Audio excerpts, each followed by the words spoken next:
guys, thanks so much for joining me in my little library nook today. It was raining out, so I decided that I would stay in today, and I get to wear slippers, thank goodness.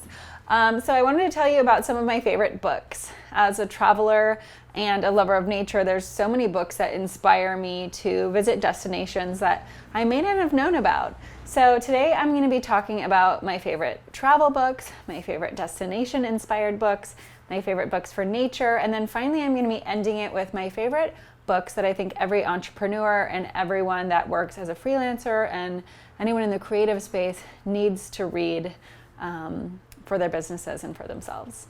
So let's get started. First, I'm going to start with my favorite books about destinations. So I'm going to start with this great book by Patricia Schultz. I don't know if any of you guys have read this, but it's 1,000 Places to See Before You Die. It has inspired all kinds of, other travel articles, TV series, all kinds of stuff. It's got some fantastic places pretty much everywhere in the world. Italy, Machu Picchu, diving with manta rays in Tobago. So this is a great book if you just are one of those people that's like, I want to travel, but I don't know where. And so you can page through this. There's plenty of on and off the beaten paths adventures from, hiking in the Catskills to balloon safaris over the Maasai. So I definitely encourage you to get this one if you're kind of stuck on where to go. I love that one. Next is Lonely Planet's 1000 Ultimate Adventures. Now, the 1,000 Places to See Before You Die has a lot of historical places, a lot of really culturally significant places, cathedrals and historic buildings, stuff like that, also mixed in with off the beaten path. But this one is really off the beaten path, adventure worthy, great places that you can visit, hiking, cycling, trekking.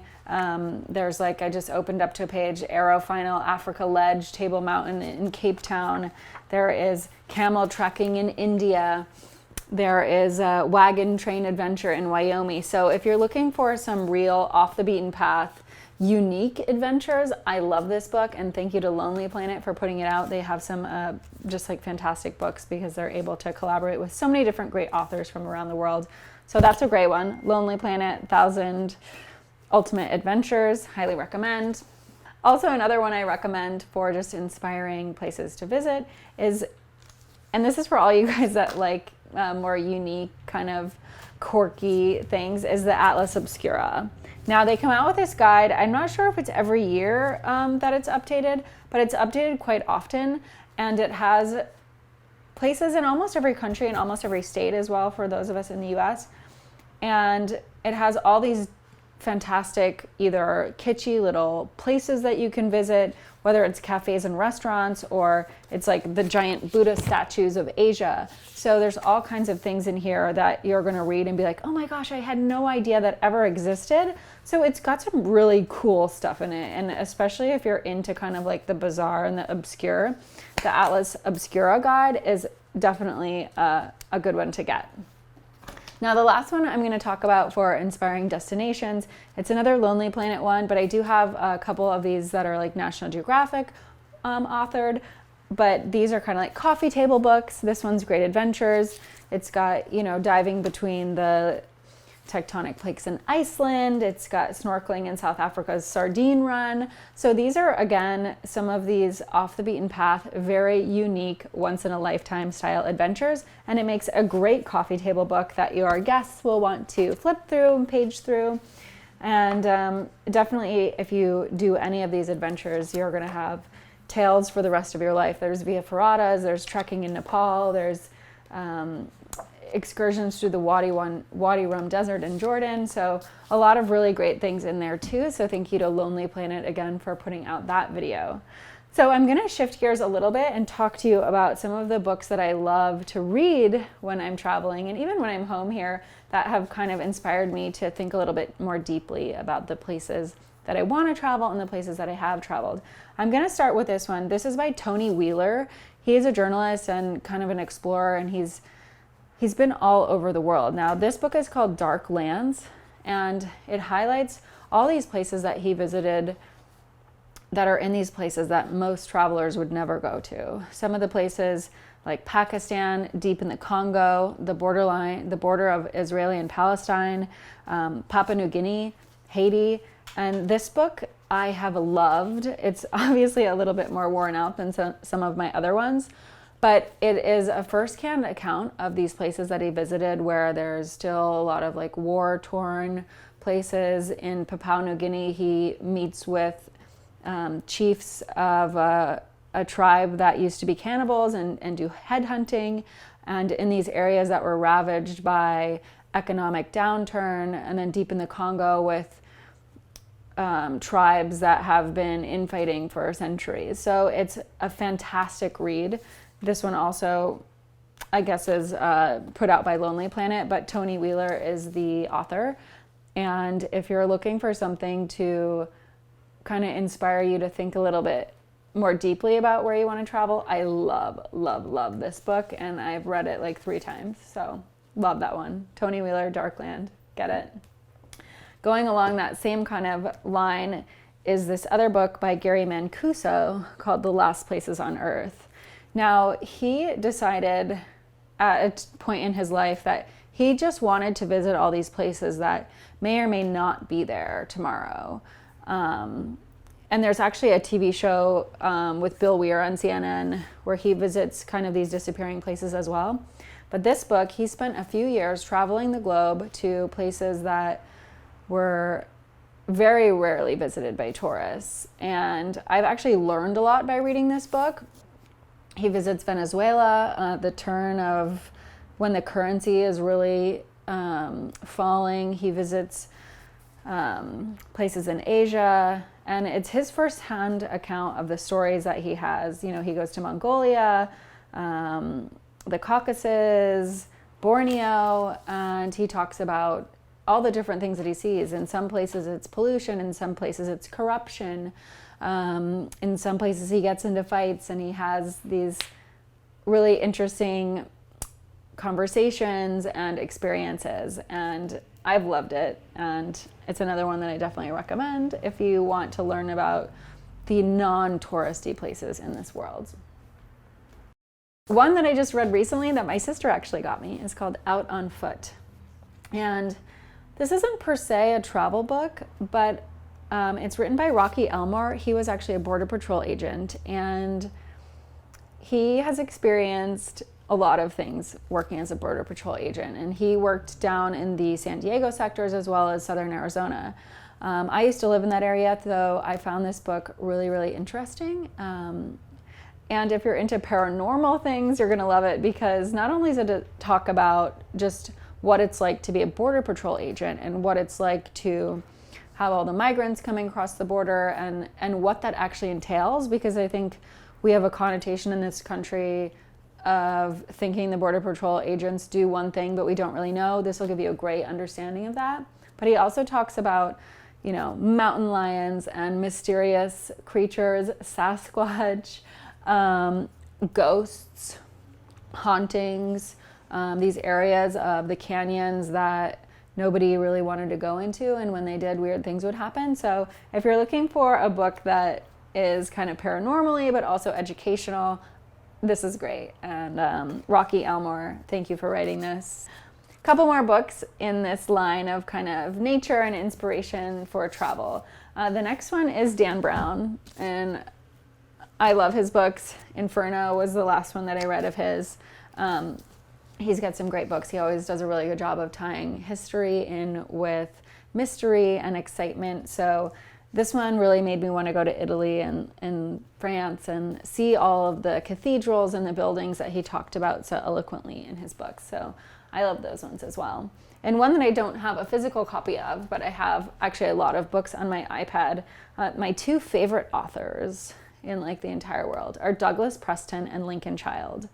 Now, they write as a duo for a few of their series. One is about an FBI agent named Pendergrast, and he has these misadventures all over the world that are written so well. I mean, these 2 authors do such a fantastic job researching everything.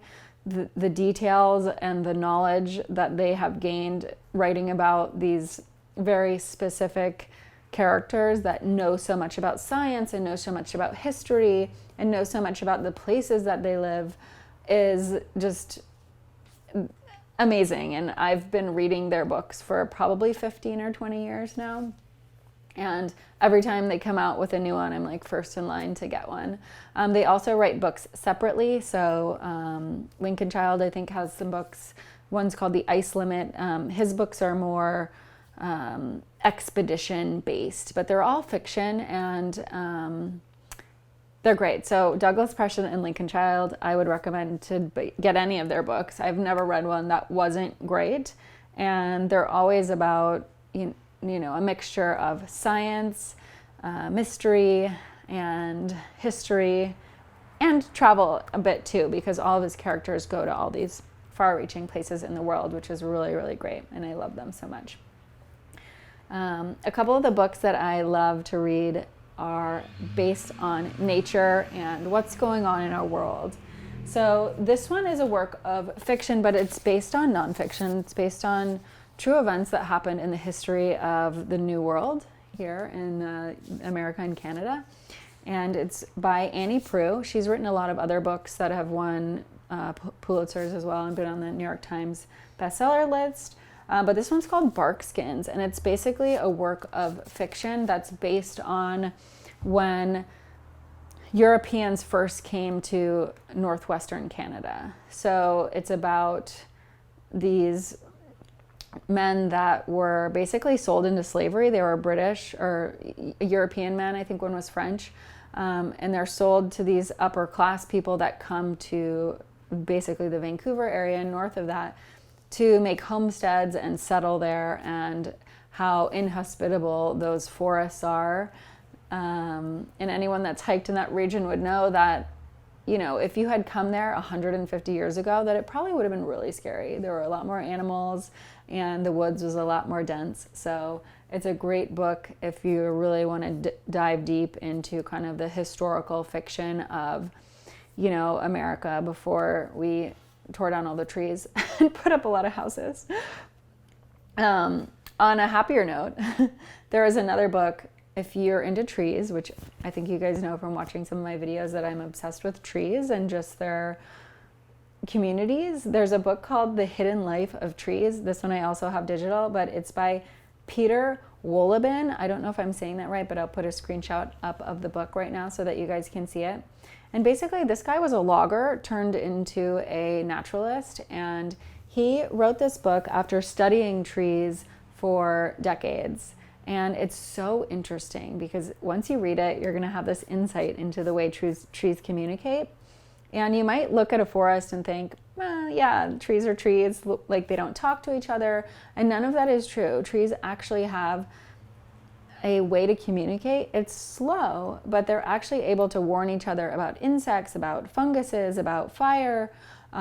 They talk to each other about when is the best years to pollinate and which years they shouldn't, depending on how many animals and things are in the area. You know, if someone clear cut a big patch next to an old growth forest, those trees would know that, hey, next year we shouldn't send out all our seeds because they're going to get eaten by deer because now there's a clearing there. So it's so interesting. And if you're into plant life and tree life, this is such a great book, and I talk about it like every time I meet someone and they're interested in trees. So I would definitely recommend picking that one up for your iPad or for your home library. The last book that I'm going to talk about kind of in the nature realm is called The Sixth Extinction. And many of you may have heard about this book on the news or maybe in newspaper articles. It's by Elizabeth Kolbert, and she is a New York Times bestselling author, but this book talks about basically the sixth extinction that's happening right now in the world. We're in a period of time called the Anthropocene, and basically humans have, as we all know, done a lot of things to devastate our natural world. And so this book talks in depth about all of the science and all of the scientific studies all around the world. She travels herself to meet with scientists that are studying frogs, that are seeing frogs go extinct in the rainforest, which is basically the first warning sign of the ecosystem breaking down. She travels to Vermont and Maine and goes inside caves where bats are dying from a fungus that basically grows over their faces when they're hibernating in the winter.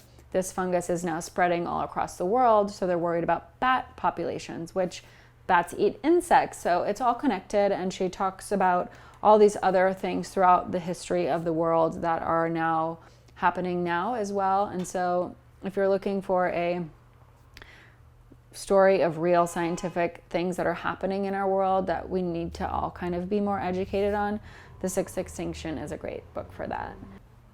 I've got a lot of other books I love, but I'm going to jump into my recommendations for entrepreneurs, freelancers, and those in the creative space. And the first book that I want to suggest is called You Are a Badass. Now, this book's kind of been everywhere, and it's by Jen Sincero, but I actually have a You Are a Badass calendar on my desk too, which it's a day calendar, so it's got all these great quotes and pieces of motivation to remind yourself that, hey, if you want to sell yourself to other people, you have to believe in yourself first. So this book is great. It's got all kinds of things that I've, folded over here in the past. But it gives you a lot of different recommendations on how you can be a better believer in yourself and your own products. So from meditating and embracing your own strengths to vision boards and like this page I just opened up to is how to watch your mouth, stop talking about how busy you are, and actually focus on what you enjoy about what you do. So there's a lot of good reminders in here, and it's just a great way to make you feel a little bit more confident in yourself. And because if you're not confident in yourself and you're trying to sell yourself, well, it's probably not going to work out very well. Another book that I love for entrepreneurs is called Big Magic. And this is for anyone that is in the creative space. So if you're a writer, if you're a videographer, if you're a host like me, if you're someone that is creating things like an entrepreneur, making things, anything really. This book is great. Elizabeth Gilbert has written some amazing books in her time. And this one I really enjoyed reading. It was recommended by Pop Sugar, and it's been all over the internet in the last couple years as well. But it really talks about the ideas that we have as entrepreneurs and creative people, and the fact that the ideas we have, sometimes we have the idea and we're like, oh, that's such an amazing idea, maybe I'll do it later. And you know what? That later never comes. And then somewhere down the line, you'll meet someone or you'll see something and be like, hey, that was my idea that I had that I never did. And now it's a big hit. Somebody took that idea and made millions, or they made a name for themselves off that idea that maybe you had at one point. So it's all about being able to recognize when we have those ideas, like what to do with them and how to make them into something. And that basically, like any idea that is created in your mind, once it's created, it's in the universe. So if you don't capture it and do something with it, someone else is going to capture it and do something with it. So I think that's a great one too. I also want to recommend, if you are starting a business, this book is a great for anyone that is getting into business, doesn't really know what steps to take as far as like business plans and networking, things like that. It's called The Art of the Start. It's by Guy Kawasaki, and it's got all kinds of things from, how to build a team, how to get funding, how to write a business plan. So this is really great for any of you guys that are getting started in a business where you're going to need to be doing all those things and you're not really sure what steps to take. There's another one that I have on my iPad called The One Thing. And I know for a lot of us that are creatives and that are entrepreneurs, we have a hard time in focusing our attention on just doing one thing, because there's so many times when I'm like, oh my God, I have like all these things that I want to do. I want to write this, I want to make this, I want to, host this, I want to collaborate with this person. And the one thing really helps you narrow your focus. And at the beginning of this year, I did a video on New Year's resolutions and how we can make our goals reality. And one of those things was to get a focus on the one thing and make sure that everything you do on a daily basis or on a weekly basis starts pushing you towards that goal. And if it doesn't, then you get rid of it. And the same thing goes for in this book. So it really talks about figuring out what your one thing is and making sure that everything you do, and I'm not talking about like going to the gym and eating healthy. I'm talking about like everything you do in business, everything you do in growing your brand goes to the one thing. So try to narrow down what your focus is if you are having trouble with that, because I know that I do it a lot myself with being a little bit too scattered. So narrow down your focus, find that one thing, and then focus all of your attention on that. I promise you, you will be more successful and you'll probably get to your goal faster. Those are all the books that I have to share with you today. I know it was a lot. I will put a list to all of those books in the description. And guys, thanks so much for watching. Again, I'm Alice Ford. Please make sure you hit that little subscribe button underneath this video and the bell icon so that you can get reminded when I post new videos. I usually am out exploring, hiking, trekking, and off on an adventure, so I'd love it if you guys followed along. And I just want to say thank you so much to all these authors that penned these amazing works. If you guys have a favorite book that I didn't mention or you think I should check out, please let me know in the comments below. I'll see you guys soon.